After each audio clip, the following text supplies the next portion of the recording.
क्योंकि मेरा इंटरेस्ट है कि मैं हमारे देश की जो नेशनल डेवलपमेंट पॉलिसीज़ हैं और जो हम लोगों तक एक मदद पहुंचा सके किसी भी वे में, तो वो मेरे को लगा कि मैं उस फील्ड में काम करने में ज़्यादा इंटरेस्ट है। मैं सब्जेक्ट प्रेफर करती थी कि मैं एक बार में एक ही पढूं, क्योंकि मैं एक फ़्लो में मुझे पढ़ना पसंद है।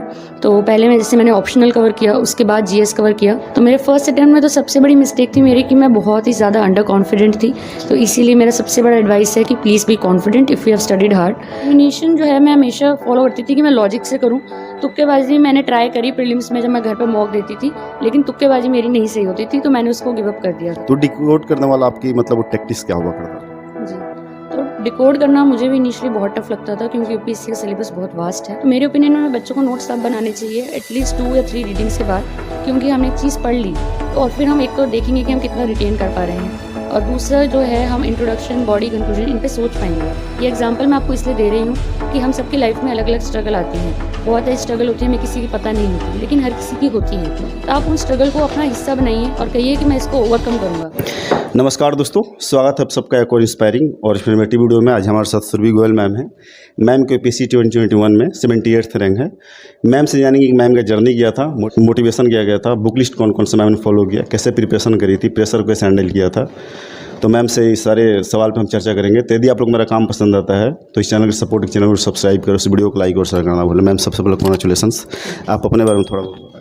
जी, मेरा नाम सुरभि गोयल है और इस साल मैंने यूपीएससी में ऑल इंडिया रैंक 78 हासिल की है।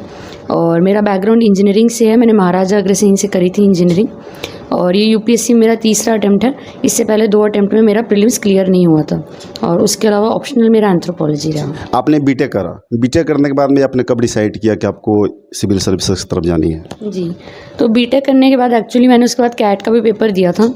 तो क्योंकि मेरे को उस टाइम कंप्लीट डायरेक्शन नहीं थी कि मुझे किस फील्ड में आगे बढ़ना है, तो उस टाइम जब कैट का रिज़ल्ट नहीं आया था, तब मेरे को ऐसा लगने लगा कि क्या मुझे एक्चुअली एमबीए की फील्ड में जाना है या मुझे सिविल सर्विसेज की फील्ड में जाना है, क्योंकि दोनों ही कम्प्लीटली अलग फील्ड हो जाती हैं। तो उसके बाद कैट का रिज़ल्ट आया, तो उसमें मेरी काफ़ी अच्छी परसेंटाइल थी 98.7। तो उस टाइम पे मेरे पास एक काफ़ी इंपॉर्टेंट डिसीजन था, प्रेशर भी था काफ़ी मेरे पे कि मैं कैट की तरफ जाऊँ जो एक अच्छी अपॉर्चुनिटी है, या फिर मैं यूपीएससी का रिस्क लूँ। तो मैंने उस टाइम पे डिसाइड करा कि मुझे एक्चुअली जो करना है, चाहे थोड़ा रिस्की डिसीजन हो, लेकिन मुझे उसकी तरफ ही आगे बढ़ना चाहिए। और इस तरीके से जब मुझे कहते हैं ना एक प्रेशर हो गया, तब मैंने उस मोमेंट में डिसाइड करा कि मुझे यूपीएससी की तरफ ही जाना है, क्योंकि मेरा इंटरेस्ट है कि मैं हमारे देश की जो नेशनल डेवलपमेंट पॉलिसीज़ हैं और जो हम लोगों तक एक मदद पहुंचा सके किसी भी वे में, तो वो मेरे को लगा कि मैं उस फील्ड में काम करने में ज़्यादा इंटरेस्टेड हूँ। मॉर्निंग से लेकर रात तक आपका टाइम टेबल वगैरह कैसे हुआ करता था? किस तरीके से सब्जेक्ट को आप स्लॉट वाइज किस तरीके से टाइम देते थे आप? जी, तो मैं सब्जेक्ट प्रेफर करती थी कि मैं एक बार में एक ही पढूं, क्योंकि मैं एक फ़्लो में मुझे पढ़ना पसंद है। तो पहले मैंने ऑप्शनल कवर किया, उसके बाद जीएस कवर किया। तो सपोज़ मैं पॉलिटी पढ़ रही हूँ, तो मैं कोशिश करती थी कि मैं सुबह उठूँ, और सुबह मेरा रहता था कि जैसे 7:30 से 8:30 बजे तक 1 घंटा मैंने पढ़ लिया अपना, और उसके बाद फिर वापस से अपना ब्रेकफास्ट करके और फ्रेश होके 10 बजे से मैं वापस शुरू करती थी, और 10 से 2 का मेरा वापस रहता था कि मैं वही पॉलिटी का सब्जेक्ट पढ़ रही हूँ। और शाम का टाइम मैं रखती थी कि ऑप्शनल मैं कर लूँ पूरा।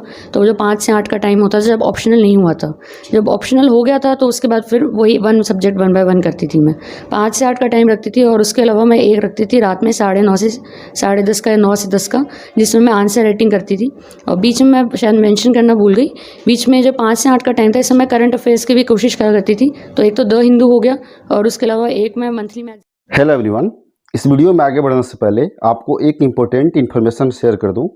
आप सभी पूछते हैं यूपीएससी 2023 की प्रिपरेशन कैसे करी जाए, तो आप सबको प्रेप लीडर के बारे में बताना चाहता हूं। इसका कंटेंट मार्केट में सबसे बेस्ट कंटेंट है, जिसे प्रेप लीडर की ड्रीम टीम मतलब टॉप यूपीएससी फैकल्टीज ने क्रिएट किया है। और इसी हाई यील्ड कंटेंट की वजह से इस बार UPSC CSC prelims 2022 GS paper had 88% concept repeats from prep leader. इसका मतलब यूपीएससी की तैयारी के लिए प्रेप लीडर से पढ़ना आपके लिए सफिशियंट है। तो अब पढ़ो उतना, चाहिए जितना।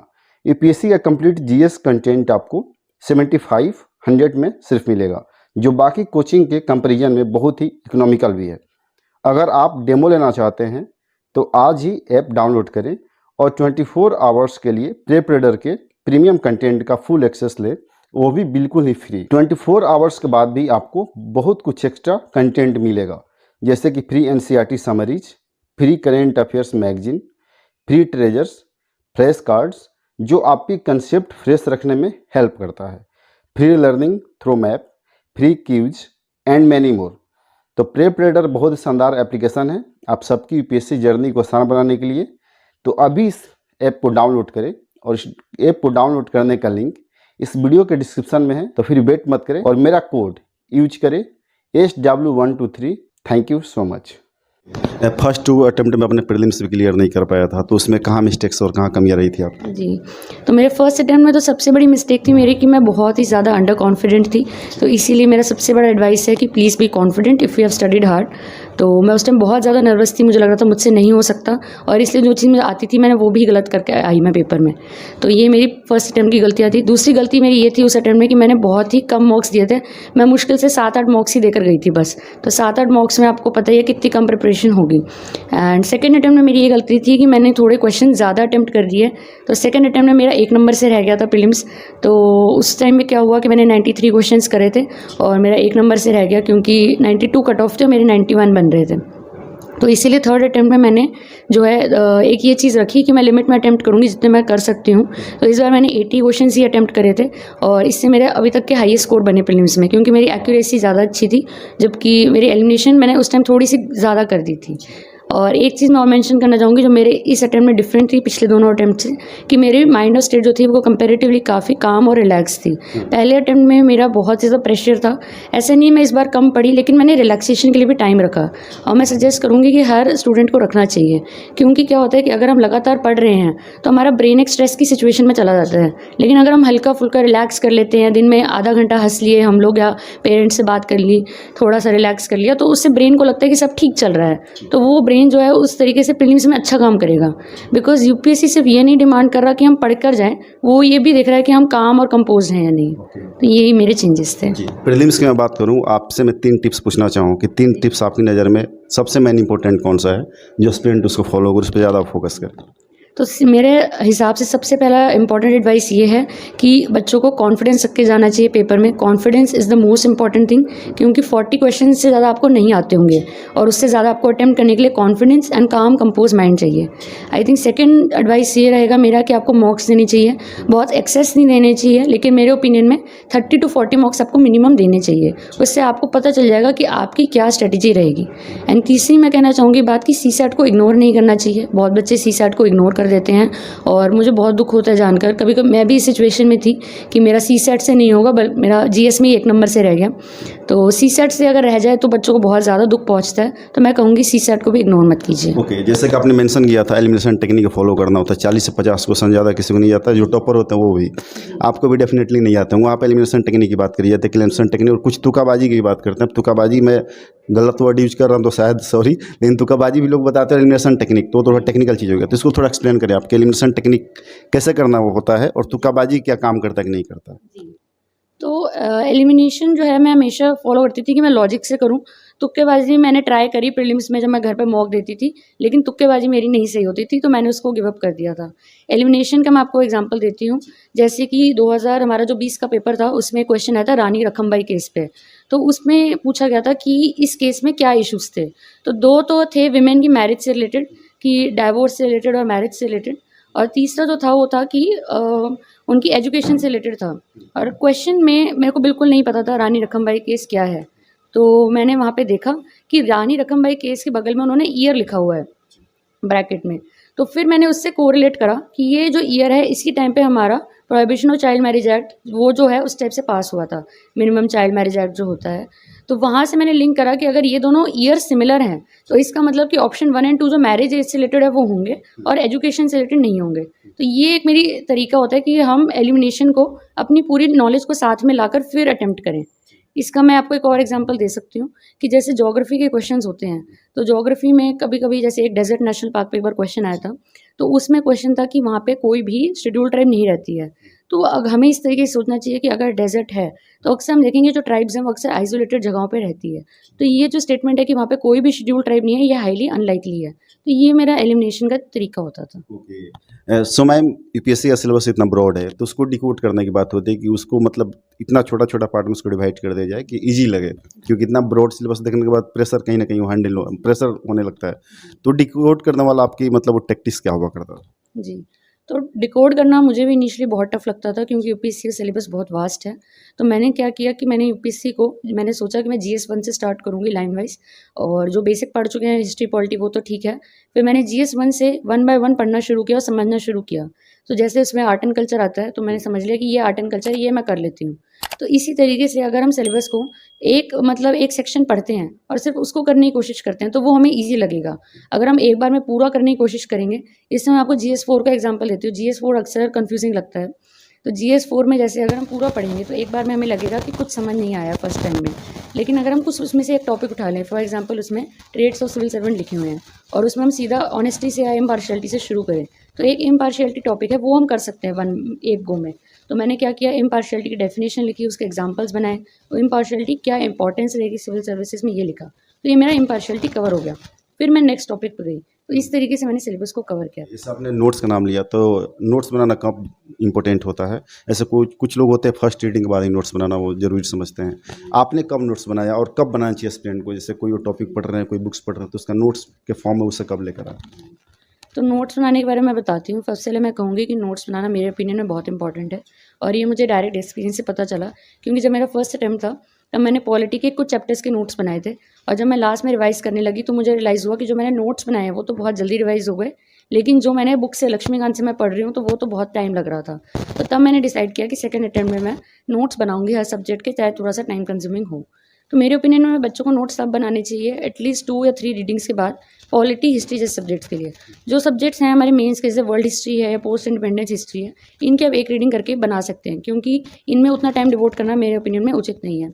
लेकिन पॉलिटी जैसे सब्जेक्ट है जिसके प्रीलिम्स और मेंस दोनों में ही सबसे ज़्यादा वेटेज है, तो इसको मैं कहूँगी कि आप 2-3 बार कम से कम रीडिंग करिए और जब आपको लगे कि आपको समझ आ गया और आप उस बात को एक संक्षिप्त मैनर में या प्रिसाइज फॉर्म में कंसाइज फॉर्म में लिख सकते हैं अपने नोट्स में, तब आपको उसके नोट्स बनाने चाहिए।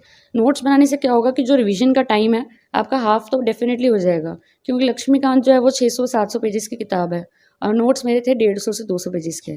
तो ये चीज़ रहती है। और नोट्स से क्या होएगा कि जब आप नोट्स बनाएं तो आपको ये ध्यान रखना चाहिए कि आप उसमें पॉइंट फॉर्मेट में लिखें, ताकि आपकी हैबिट बन गई है कि मैं पॉइंट फॉर्मेट में ही लिखूंगा। और नोट्स भी मैं कोशिश करती थी कि मैं फ्लो चार्ट्स हैं अगर बना सकती हूँ तो, और ज्योग्राफी के नोट्स बना रहे हैं तो मैप्स डाल दिए वहीं पे, तो वो मैप्स मेरे अंदर नेचुरली आ गए जब मैं रिवाइज़ कर रही हूँ उनको बार बार। तो ऐसा नहीं है कि जब मैं आंसर राइटिंग कर रही हूँ तो मैं अलग से कोई मैप ढूंढ रही हूँ या डायग्राम सोच रही हूँ कि मैं क्या बनाऊँ। जब मैंने अपने नोट्स बनाए उसी टाइम मैंने कोशिश करी कि मैं पॉलिटी का आर्टिकल ऊपर में ही लिख दूँ हाईलाइट करके कि प्रेसिडेंट है तो आर्टिकल 53। तो जब मैंने आंसर राइटिंग करी तो मेरे को ऑटोमेटिकली रिकॉल होएगा कि आर्टिकल 53 प्रेसिडेंट के लिए है। जी आंसर राइटिंग की बात करिए, तो आंसर राइटिंग आपने कैसे रीच किया, उसको कैसे बेटर किया, फिर बेस्ट किया आपने? जी। तो आंसर राइटिंग के लिए मैं कहूँगी कि सबसे अच्छा तरीका ये है कि हम एक टॉपिक को पढ़ें और फिर उसकी आंसर राइटिंग करें। तो मेरी हमेशा से यही अप्रोच थी, लेकिन जब मेरा सेकंड अटैम्प्ट था तब मैं जो है न्यूज़पेपर क्वेश्चंस के बेसिस पे जो डलते हैं आंसर राइटिंग के वो करती थी, लेकिन मेरे ओपिनियन में वो ज़्यादा हेल्पफुल नहीं होते हैं। तो मैंने अपने थर्ड अटैम्प्ट में अपनी स्ट्रैटेजी को रिवाइज़ करा और मैंने ये सोचा कि अब जो मैं चैप्टर पढ़ूँगी उसकी ही मैं आंसर राइटिंग करूँगी प्रीवियस ईयर क्वेश्चन निकाल कर। तो मैंने डेली आंसर राइटिंग का ज्वाइन कर लिया था प्लेटफॉर्म, और मैंने वहाँ पे क्या किया कि सपोज़ मैं हिस्ट्री पढ़ रही हूँ और 1857 रिवोल्ट मैंने पढ़ा, तो यूपीएससी ने उसमें 2013 से 2-3 क्वेश्चन पूछे हुए हैं, तो मैंने अगले दिन वही 2-3 क्वेश्चन की प्रैक्टिस करी और फिर मैं आगे गई तो मैंने सिविल डिसोबीडियंस मूवमेंट पढ़ा, नॉन कॉपरेशन मूवमेंट पढ़ा, तो उससे रिलेटेड जो क्वेश्चन आए हुए थे उनको मैंने लिखा। तो इससे क्या होता है कि एक तो हम एक्चुअली अच्छे आंसर लिख पाएंगे तो डीमोटिवेशन नहीं होती है, और दूसरी बात है कि आंसर राइटिंग का जो पर्पज़ है कि हम एक तरीका सीखे लिखने का, वो एक्चुअली उभर कर आएगा, क्योंकि हमने एक चीज़ पढ़ ली तो और फिर हम एक तो देखेंगे कि हम कितना रिटेन कर पा रहे हैं, और दूसरा जो है हम इंट्रोडक्शन, बॉडी, कंक्लूजन इन पे सोच पाएंगे। अगर हम बिना पढ़े लिखेंगे तो हम जो है बहुत ही हैपजर्ड लिखेंगे और वो इतना प्रोडक्टिव नहीं है मेरे ओपिनियन में। तो ये मेरी स्ट्रेटजी रहती थी। और जब मैं क्या कहते हैं सब्जेक्ट पढ़ लेती थी, उसके बाद मैं उसकी टेस्ट सीरीज़ को किया करती थी। सपोज हिस्ट्री हो गया तो मैंने हिस्ट्री का टेस्ट लिखा, तो ये सब मैंने थर्ड अटेम्प्ट में प्रीलिम्स से पहले किया था, और प्रीलिम्स के बाद फिर मैंने फुल टेस्ट दिए थे। ओके मैम, लास्ट सवाल आपसे पूछूंगा, जो भी स्टूडेंट आपको सुन रहे हैं उनके लिए 2 शब्द क्या कहना चाहोगे, उनके लिए क्या आप मैसेज देना चाहोगे? जी, तो मैं उनको सबसे पहले यही कहूँगी कि आप प्लीज़ कॉन्फिडेंट रहिए, अपने ऊपर आप विश्वास रखिए, आप कंसिस्टेंटली मेहनत कीजिए, ये दूसरी चीज़ है। अगर आप कंसिस्टेंटली मेहनत कर रहे हैं और आप कॉन्फिडेंट हैं, तो आपको पेपर क्लियर करने से कोई नहीं रोक सकता। और लास्ट चीज़ मैं आपको ये कहूँगी कि आपको कोई भी स्ट्रगल आती है, कोई मुश्किल आती है, तो उसको प्लीज़ नेगेटिव में मत लीजिए। उसको ये मत सोचिए कि मेरे पास ये मुश्किल आई है तो अब मैं रुक जाऊँ। आप ये सोचिए कि मेरे पास ये मुश्किल आई है तो मैं इसको ओवरकम करूँगा। मैं इसका एक छोटा सा एग्जांपल देना चाहती हूँ कि एंथ्रोपोलॉजी का जब पेपर था मेरा, उस टाइम पे मुझे कोविड हो गया था। तो कोविड पढ़ने में आप समझेंगे कि बहुत मुश्किल रहता है। तो उस टाइम पे दवाइयाँ भी लेनी पड़ती है और वीकनेस भी रहती है बहुत। तो मैंने उस टाइम क्या किया था, मैंने अपनी स्लीप साइकिल को एकदम इग्नोर कर दिया था और 2-3 घंटे सोकर मैं अपने जो 5-6 दिन होते हैं उनमें मैं एंथ्रोपोलॉजी का पेपर देने गई, क्योंकि वीकनेस में ज़्यादा पढ़ाई नहीं होती। ये एग्जांपल मैं आपको इसलिए दे रही हूँ कि हम सबकी लाइफ में अलग-अलग स्ट्रगल आती हैं। बहुत ऐसी स्ट्रगल होती है हमें किसी की पता नहीं होती, लेकिन हर किसी की होती हैं। तो आप उन स्ट्रगल को अपना हिस्सा बनाइए और कहिए कि मैं इसको ओवरकम करूँगा। उस स्ट्रगल से डरिए मत। Okay, thank you so much Surabhi Goyal ma'am. आपसे Thank उम्मीद यही करता हूँ कि आप जिस भी सर्विस में जा रही हैं वहाँ पे आम जनमानस और निश्चित तबके के लोगों के लिए आप अच्छे पदाधिकारी और अच्छे नेत्री नेता बनने का बुझल हो, इसको मैं कामना करता हूँ। तो मैम ने बहुत अच्छे से बताया, सुरभि गोयल मैम ने। मैम की रैंक 78 थे। तो यदि आप लोग इस वीडियो अच्छी लगी हो तो इस वीडियो को लाइक करें, शेयर करें, चैनल सपोर्ट, चैनल सब्सक्राइब करना।